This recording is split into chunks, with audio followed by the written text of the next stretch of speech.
What up, essays? We back on another one. Some people ask me why I'm putting these videos out since I'm not even making money on them.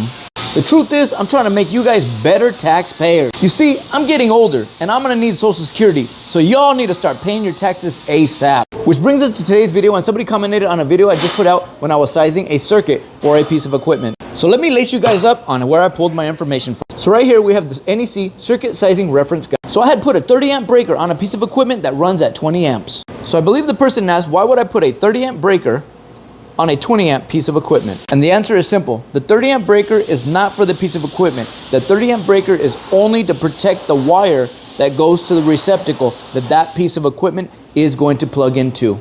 You see, the piece of equipment has its own protections internally.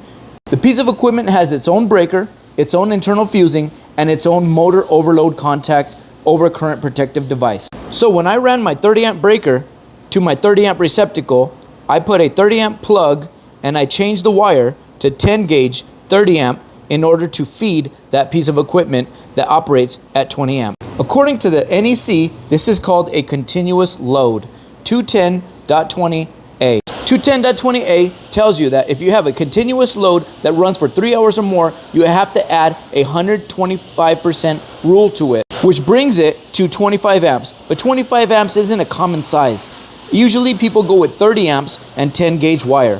If we look at 240.6A, these are standard breaker sizes.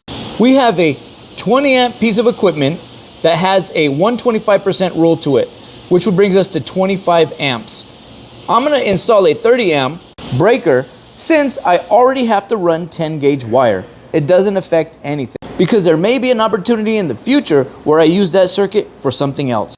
And I also use NEC table 310.16, and I'm going off 10 gauge wire, which would operate safely at 30 amps under my 60 degree C table. I always typically size the 60 degrees. Somebody may size the 75, but I always choose to size the 60. It doesn't cost any extra money, and you can always bank on it being safe.